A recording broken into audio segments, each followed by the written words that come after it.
Bonjour tout le monde, j'espère que vous allez bien. Je vous retrouve pour continuer du coup à vous présenter mes lectures que j'effectue durant ce mois de février pour le défi Petit mois, petite lecture. Donc je vous ai mis il y a 15 jours la première partie du coup de mes lectures et là on va faire la suite. Donc j'ai pas eu l'occasion de tourner depuis la dernière vidéo, donc là pour l'instant j'ai 6 livres à vous présenter. On est le 24 février quand je filme voilà cette vidéo. J'ai travaillé le week-end la semaine dernière, entre le travail et le fait d'avoir été malade, c'était pas top pour filmer. Donc du coup là je vais déjà vous présenter les 6 livres que j'ai déjà lus. Et puis après je vous montrerai ma lecture que je vais commencer. Mais en tout cas j'avance bien, je diminue bien ma pile à lire et ça fait plaisir. Du coup j'avais terminé l'ancien vlog en vous présentant le nouveau livre en vous montrant le nouveau livre que j'allais lire. Il s'agit de Ma boule à zéro de Jean-Paul Nozière chez Scripto. Donc on suit Aïcha qui a 14 ans. Elle vit avec sa famille au niveau d'un collège. Sa mère est elle s'occupe de la loge, en fait. Et du coup, ils ont le logement derrière. Aïcha, elle a un grand frère qui, on peut dire, a des troubles autistiques. Il sait lire un petit peu, mais voilà, il n'a pas toute sa tête. D'où Ma boule à zéro. Aïcha, elle, contrairement à son frère, elle a arrêté d'aller à l'école, elle est déscolarisée. On parle de phobie scolaire, mais c'est essentiellement parce qu'à 14 ans, elle prépare son bac. Donc forcément, à 14 ans, on est censé être au collège, et elle, en fait, c'est pas du tout le niveau qui l'intéresse, puisqu'elle a une intelligence plus développée, et du coup, elle n'a pas du tout un niveau quatrième, elle a un niveau lycée, terminal même. Donc du coup, elle est en train de préparer son bac. Et à côté de ça, on va suivre un peu les péripéties de son petit frère, qui s'appelle en vrai Mouloud, mais qui ne veut pas qu'on l'appelle Mouloud. Il se prend tout le temps pour un joueur de foot. Il se fait appeler tous les jours par un nom différent. Il y a beaucoup de péripéties. On va aussi, du coup, parler au niveau de la montée lors des élections présidentielles en France. De la montée du Front National avec Marine Le Pen qui passe au deuxième tour. On entend parler de je sais plus quoi, donc on est en 2002. Voilà, donc j'ai bien aimé, c'était une petite histoire sympa avec ses 2 enfants, donc c'est cette maman, ses parents en fait, ce couple qui a 2 enfants totalement différents. Et on va avoir Aïcha qui va également interroger sa maman. Et cette partie-là, j'ai trouvé super intéressant sur son passé. Parce qu'en fait, Aïcha sait que sa mère a vécu ailleurs qu'en France, donc en Algérie. Et bien son frère, en fait, elle n'en sait pas plus. Elle ne sait pas pourquoi elle a quitté l'Algérie. Elle ne sait pas comment elle a vécu là-bas, etc. Donc en fait, la maman d'Aïcha va lui expliquer tout ça. Et aussi le pourquoi Mouloud, il est comme ça. Que du coup, c'est dû à quelque chose. Et j'ai vraiment beaucoup aimé cet aspect de témoignage, etc. Parce que c'est important, je trouve, que les parents puissent expliquer à leurs enfants ce qu'ils ont vécu et pourquoi aussi ils ont cette vie-là actuellement. Donc voilà, c'est un petit livre qui était très sympa et qui peut se lire, je pense, à n'importe quel âge, puisqu'il n'y a pas de... Il y a une scène où il va y avoir un mort, mais déjà c'est pas sanglant. Et il n'y a rien de sexuel dans le livre. Donc du coup, il est adapté à tout le monde. Voilà, ensuite j'ai changé de registre. Et j'ai lu Vivre malgré tout de Blandine Laurent Deschaux. C'est François dire celui-ci. Je l'ai trouvé en boîte à livres, il me semble. Donc on suit Blandine, donc c'est la maman qui... donc on suit sa vie, tout va bien. Et en fait, elle va recevoir un appel de la gendarmerie, ou de l'hôpital, je crois que c'est la gendarmerie, pour lui demander si elle est au courant que ses 2 filles ont eu un accident de voiture. Donc il s'agit d'Olivia et de Fanny. Elles ont 19 ans et 17 ans lors de l'accident. Et en fait, on va suivre cette maman à l'annonce de l'accident et le parcours du combattant derrière pour la guérison de ses filles, pour la reconnaissance en tant que victime, en tant que personne handicapée, etc. Et tout le parcours du combattant qu'elle a pu avoir. Et tout son questionnement aussi de est-ce qu'au final, ce serait pas mieux Parce qu'en fait, on l'apprend, il est marqué derrière, que Fanny, elle retrouve une certaine autonomie et qu'elle arrive quand même à se débrouiller toute seule, mais que Olivia, elle n'a pas la parole, elle mange pas, enfin, elle a une sonde pour s'alimenter, elle met des protections hygiéniques parce que voilà, elle ne contrôle plus ses sphincters, elle marche plus, elle parle plus, elle réagit pas, enfin voilà. Et en fait, cette maman s'interroge sur est-ce que ça aurait pas été mieux, malheureusement, que Olivia décède lors de cette, ou qu'elle ne se réveille pas en fait, qu'il n'y ait pas cet acharnement thérapeutique, plutôt que de l'avoir dans cet état de, je mets des guillemets, de légumes pour le reste de sa vie en fait. Est-ce que vraiment Olivia comprend et accepte cette condition, ou est-ce qu'elle n'est plus là en fait, même au niveau mental? On ne sait pas. Et donc du coup cette maman s'interroge sur qu'est-ce qui aurait été le mieux entre les deux options de elle décède ou elle vit, mais dans cet état de déchéance, voilà, du fait d'avoir aucune autonomie quoi. Et j'ai trouvé ça très intéressant d'avoir ce point de vue. Donc cette dame explique bien qu'elle aime ses enfants de tout son cœur, qu'elle ferait tout pour eux. Elle fait tout pour eux de toute façon, mais que des fois, elle s'interroge. Est-ce que vraiment l'acharnement thérapeutique est toujours à mettre en avant ou pas? Parce qu'en fait, voilà. Pour certaines personnes, est-ce que c'est peut-être pas mieux malheureusement de ne pas essayer de les sortir de leur coma, de toutes les... S'il y a le massage cardiaque, etc., est-ce qu'il y a vraiment un besoin de s'acharner, sachant qu'on ne sait pas derrière les séquelles qu'il va y avoir au niveau neurologique et physique. Voilà, donc j'ai beaucoup aimé également. Alors, j'ai également lu plusieurs livres, donc 4 autres en fait. J'ai lu Lundi Noir de Dominique Dian, je ne sais pas si on dit le S ou pas, chez Pocket. C'est un livre que j'avais lu dans mon calendrier de l'Avent par ma soeur. Alors... oui et non. Je suis plutôt mitigée sur ce livre. Donc on va suivre Paul qui a 55 ans, qui travaille pour une société où il est assez haut placé, il a une très bonne condition de vie, il est marié, il a 2 enfants qui sont autonomes maintenant, qui font des études, etc. ou qui se sont enfin lancés dans leur carrière professionnelle. Il vit bien, franchement, il a des bons moyens, il a plusieurs résidences, des belles voitures, enfin bref, vraiment, en termes de situation professionnelle, il a complètement réussi sa vie au moment pour la vie familiale, tout a l'air d'aller bien. Sauf que Paul, il y a quelques années, il a dû se faire opérer, et depuis, il est devenu impuissant. Et à partir de ce moment-là, son couple a commencé à abattre de l'aile, sa femme à prendre des amants, et voilà. Et Paul sait très bien que sa femme reste avec lui pour l'argent. Sauf que Paul va prendre une décision au niveau de la bourse qui va mal se passer et il va perdre énormément d'argent. Et là, il se dit, ma vie est foutue, je vais tout perdre. Voilà. Et du coup, il va commencer à se passer plein de choses, etc.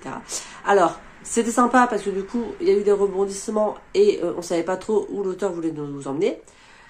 Mais par moments, c'était quand même assez long. Je trouvais qu'il y avait des passages qui n'étaient pas nécessaires et très crus en termes sexuels. Ça n'avait pas forcément... Donc oui, la puissance a une part importante, mais pour ma part, il n'y avait pas besoin de développer autant physiologiquement que lui faisait pour essayer de trouver des sensations. Voilà, c'était pas forcément nécessaire à mon sens. Il y avait des longueurs, mais j'ai passé un bon moment, mais je l'ai trouvé quand même assez long à lire. Voilà, pour moi le rythme, en fait, je dirais que ça s'est intensifié vers le milieu du roman où là j'ai vraiment accroché, mais la première partie du roman où on explique un peu son travail, c'est sa vie fortunée. Après, je sais qu'il faut planter le décor, mais j'ai trouvé vraiment la première partie assez longue. Voilà. Après, voilà, c'est un livre que j'ai lu.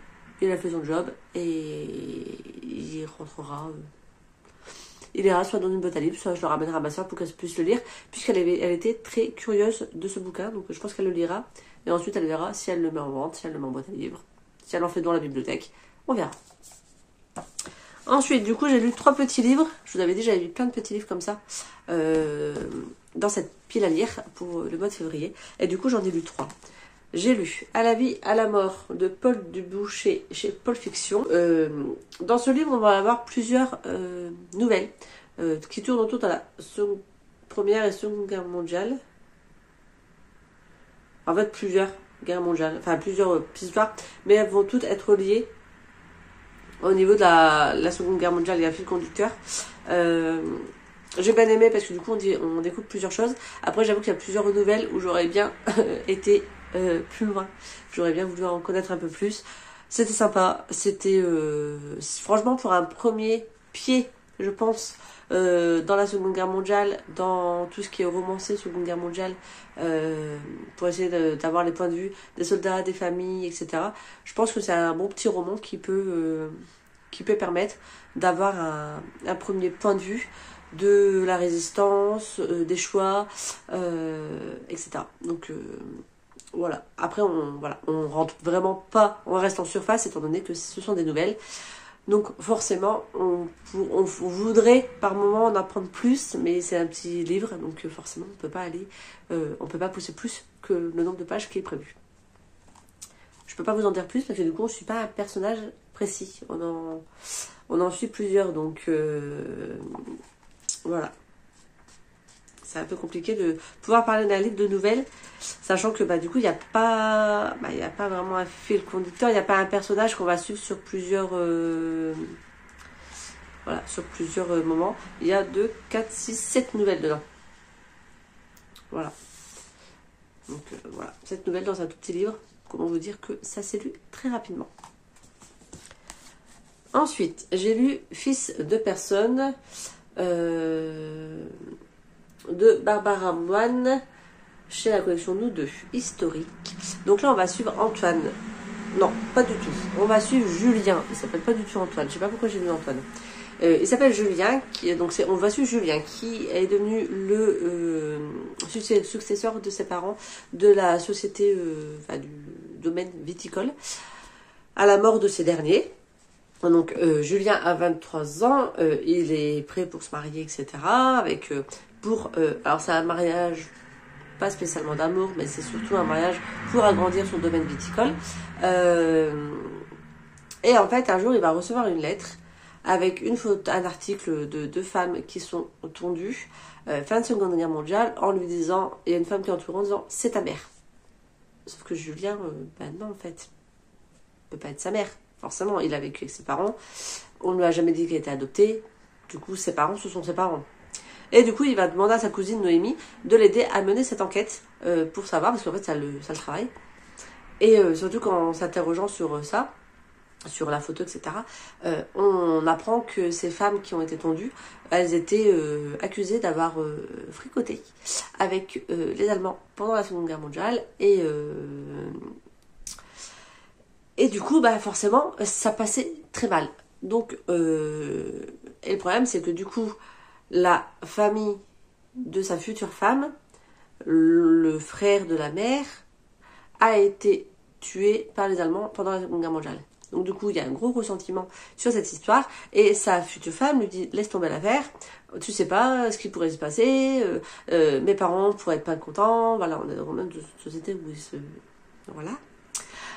Sauf que Julien, il arrive vraiment pas à se sortir cette photo de la tête, et il va vraiment demander à sa cousine Noémie de l'aider à se renseigner sur ça, sachant que sa cousine travaille dans le journalisme. Je me suis encore mis un coup dans ma lunette. Et donc du coup, on va suivre un petit peu toutes ces péripéties, toutes ces informations qu'il va recevoir suite à l'enquête de sa cousine. Et voilà, c'était pas mal, j'ai bien aimé. Et voilà, donc du coup... on va parler Seconde Guerre mondiale. On va parler, ils vont aller demander à des personnes des témoignages. Donc on va avoir des flashbacks entre guillemets de comment ça s'est passé, comment ça se passait à l'époque. Et pour que Julien en apprenne plus sur cette fameuse photo. Et à la fin, nous saurons tout sur cette photo et le pourquoi du comment. Est-ce qu'il a été adopté, est-ce qu'il avait été adopté, pourquoi on lui a, et pourquoi soit on lui a envoyé cette photo pour rien, soit on lui a envoyé cette photo pour quelque chose, et pourquoi à ce moment-là. Voilà, donc du coup, c'était très sympa, j'ai beaucoup aimé. Et le dernier livre que j'ai lu, pour le moment, C'est Une enfance volée de Louise de Coster, toujours chez... Alors c'est chez Collection de deux, mais Émotion cette fois-ci. Donc on va suivre Angela qui a été adoptée avec son frère jumeau au Pérou. Elle a 22 ans, il me semble. Elle a une vingtaine d'années, 21 ou 22 ans.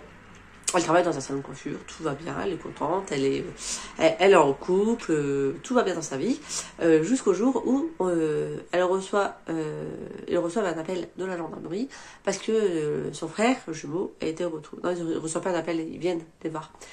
Son frère jumeau a été retrouvé décédé malheureusement à Paris et il pense la police part sur la thèse du suicide. Sauf qu'Angela elle est sûre que son frère ne s'est pas suicidé, même si malheureusement il avait des idées plutôt noires. Voilà, elle comprend pas pourquoi ce geste. Donc elle va se lancer sur les traces de son frère et elle va se rendre compte qu'il recherchait ses parents biologiques et qu'il était proche d'avoir retrouvé et de comprendre ce qui se passait.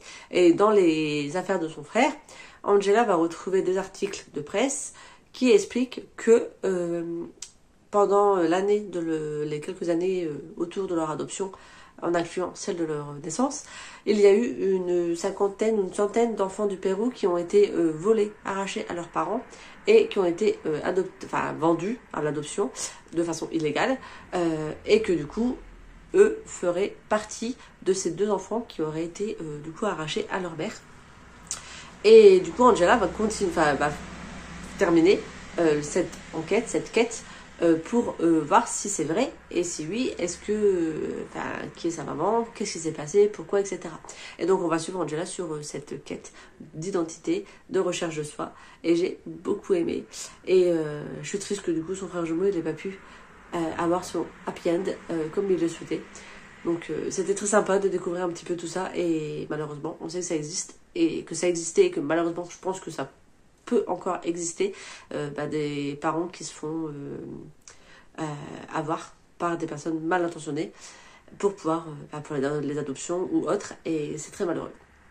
Voilà, donc celui-là aussi j'ai beaucoup aimé.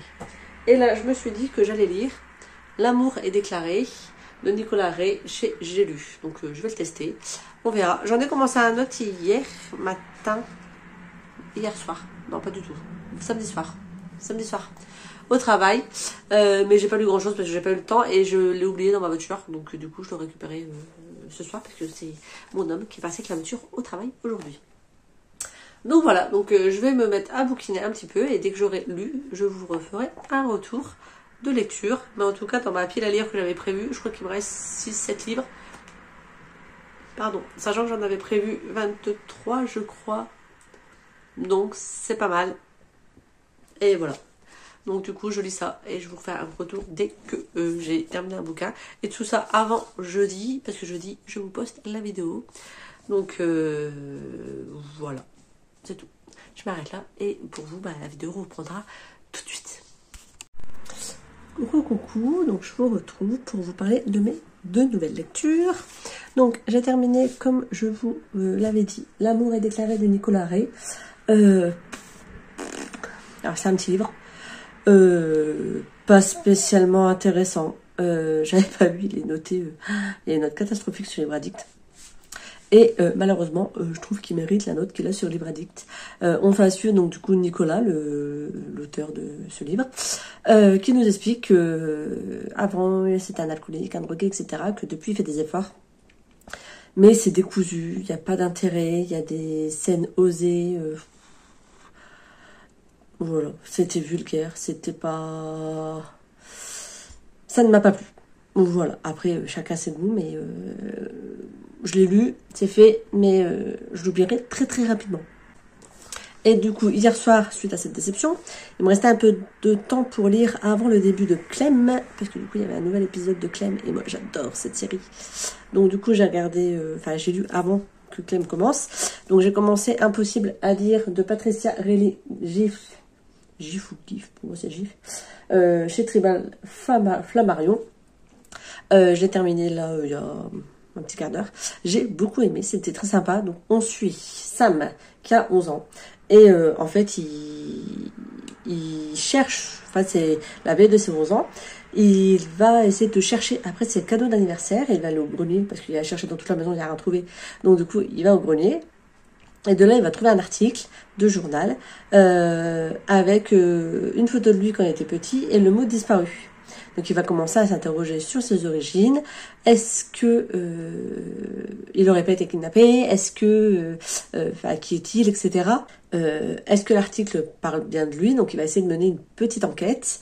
On va parler dyslexie, etc. Puisque Sam n'arrive pas à apprendre à lire parce que toutes les lettres se mélangent. Je suis désolée, je viens de bailler, j'ai mon nez qui pleure. Que toutes les lettres se mélangent quand elle essaye de lire, donc on va parler dyslexique sans nommer la dyslexie. Et donc avec une camarade de classe, ils vont essayer de chercher des éléments pour savoir pourquoi il y a un article avec sa photo de lui quand il était petit et le titre disparu. Donc on va suivre un peu tout ça et je l'ai trouvé très sympa, très facile à lire et puis voilà, la fin est très mignonne aussi. Donc celui-là je vous le recommande.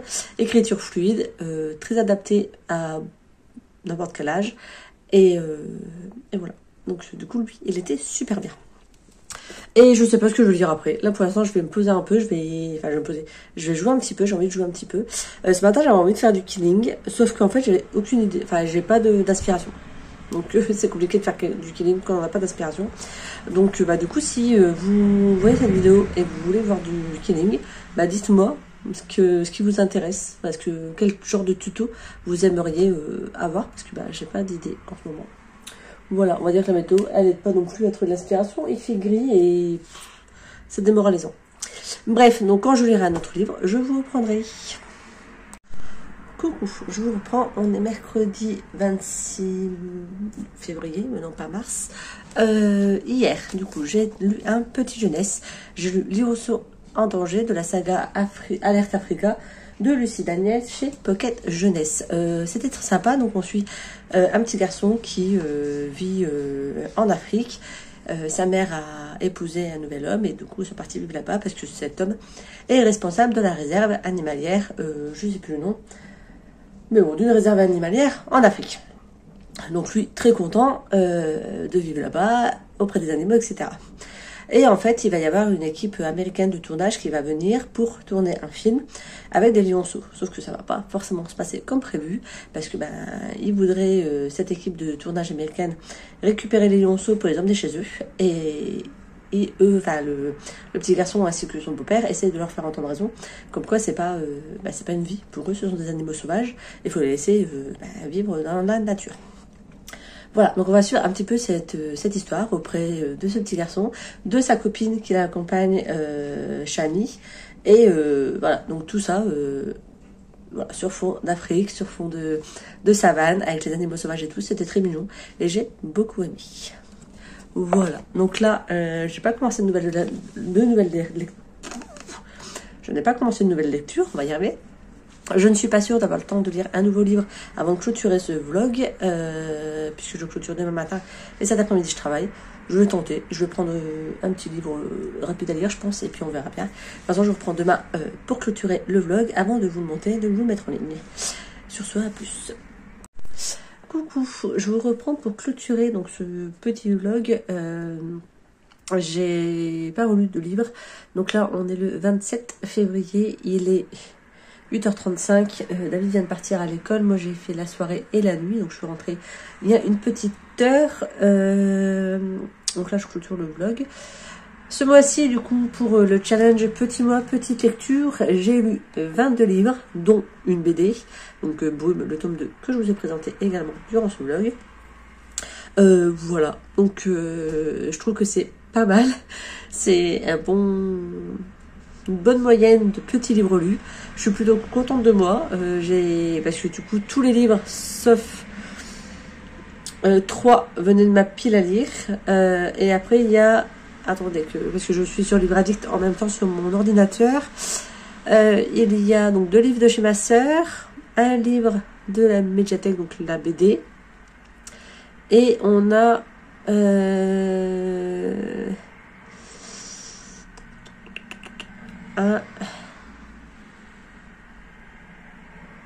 on a 2 livres audio il me semble, donc c'est quand même pas mal. Oui, parce que du coup, en audio, j'ai écouté Veux-tu être mon plus un et c'est pas marqué dans les livres. Donc voilà, donc c'est une bonne moyenne, franchement. Je suis contente, ça m'a fait diminuer ma pile à lire. Et du coup, le mois prochain, on verra ce qu'on lit. Il y a une challenge de Louise, faut que je regarde si j'ai des livres qui me tentent et qui rentrent dans les catégories. Je vais peut-être faire ça tout à l'heure, puisque j'ai prévu de ne pas me reposer pour rester à dormir ce soir, parce que j'en ai marre de dormir 5 heures par nuit. Voilà, donc du coup, j'espère que ce vlog vous aura plu. N'hésitez pas à me dire si les livres que j'ai lus durant ce vlog ou durant tout le mois de février, donc je vous invite à aller voir le premier vlog si vous ne l'avez pas vu, me dire si vous les aviez lus, parce que il y a beaucoup de vieux livres, des reliques qui ont été publiés il y a plusieurs années. Si vous les avez lus, est-ce que vous avez le même avis que moi? Et si vous n'avez pas lu les livres, est-ce qu'il y en a certains qui vous donnent envie et que vous aimeriez découvrir par vous-même? Voilà, je vous attends en commentaire, je répondrai à tout, et puis je vous souhaite une agréable journée, et je vous dis à dans 15 jours pour une nouvelle vidéo. Ciao!